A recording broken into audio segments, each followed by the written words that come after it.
Hello, welcome to Beth Roars, where we look at your favourite singers to find out what makes them them. Before we start, you can find me on Facebook, Twitter and Instagram. My handle is @BethRoars and I hold loads of votes on my Instagram, so you guys can vote on who I react to. And this one is an Instagram vote winner. Ooh, ooh, ooh. Please do also check out my website, bethroars.com, where you can book a singing lesson from me. And last but not least, please do head over to my Patreon, which is patreon.com/BethRoars, where you can get some more exclusive content. You can get early access to my podcast, and you can also find out a little bit more about my scholarship fund for aspiring artists. As I said, this won the Instagram vote, and also he has a super interesting voice. It is Brandon Boyd from Incubus. This one's called Drive.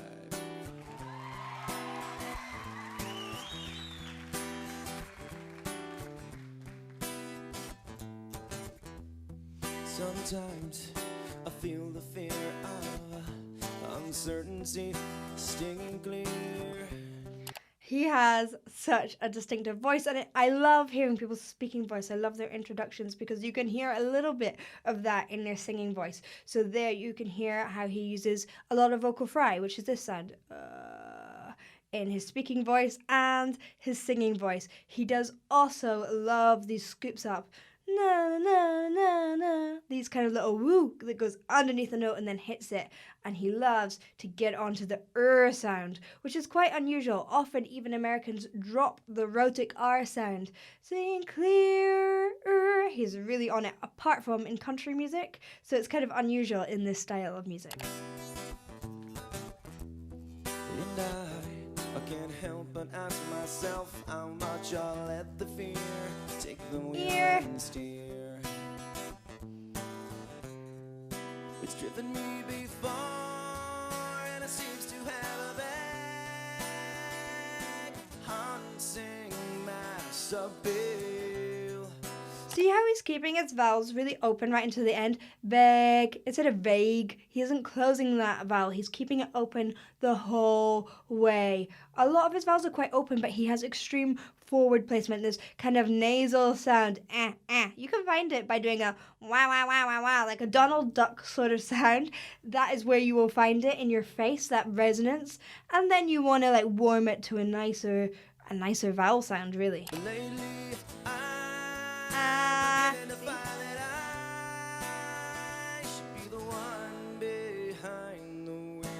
which is great with a heavy band. It punches right through. With open arms and open eyes, yeah. Whatever tomorrow brings, I'll be there. I'll be there. His agility is really good. Like weirdly good.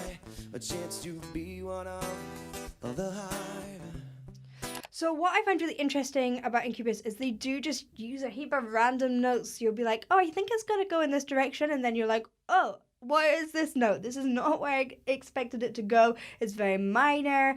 It's really cool. I also like how he plays around with that tone. So he really does keep it forward placed for a lot of it. And then he goes into a slightly heavier place on those low notes. Now, he actually is a baritone who just has a really great mix, a really great transition up into his head voice. So this may be just because of where his accent is, where he's used to speaking in. It may be because he's just really worked on it.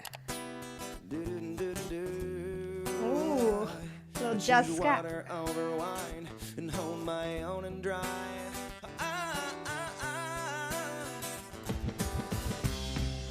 It's driven me before, and it seems to be the way that everyone else gets around. But lately, I'm beginning to find that when I drive myself, my light is found. He is a constant puncher as well. Tomorrow, really open. Open arms and open eyes. Open. I love those. Open. Like a little screechy, almost not, it's like saying it, isn't it? A screechy sing thing. I don't know what that's even called. There's not a name for that. However, I also love how he uses his consonants, how he uses it in a really percussive, almost rappy way. Even when he's singing, of course, there are kind of rap elements throughout Incubus songs, but this really has this punchiness, which I just think he's fantastic at rhythm. And then he goes into this lovely, smooth place as well. Whatever tomorrow brings, I'll be there. I'll be there. So using that warmer place at the bottom there.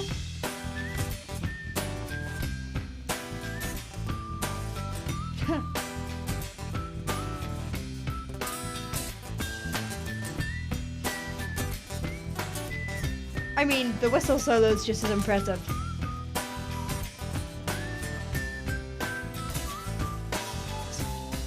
I know it's so weird, but I didn't realize how difficult whistling is. Some people really can't do it to get that really clear tone. And then I met someone recently who was the best whistler ever, and I realized how much a skill whistling can be.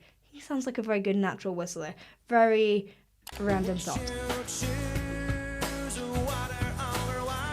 There's the scoops again.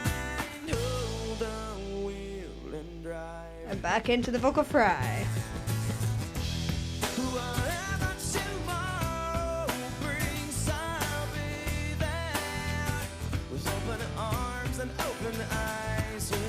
I would like to point out that he does put his sound at the end of the phrase more when he's on the high notes. So he doesn't sing quite so much on the sound when he's high up because it's harder. So if you're struggling with that and you're like, why can I not get that nice open sound he has, make sure your is right at the end.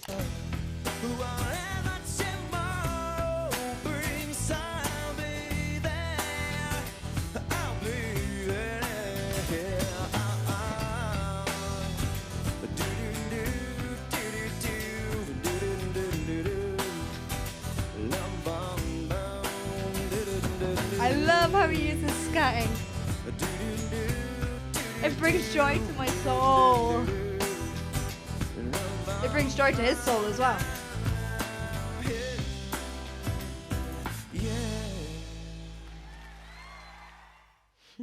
Look, what can I say? I enjoy a bit of Incubus. I think it's great fun. I think it's solid singing. And yeah, it's nostalgic. Thank you for watching. I hope you enjoyed. If you did, please do like and subscribe, and I'll see you in the next one. Bye.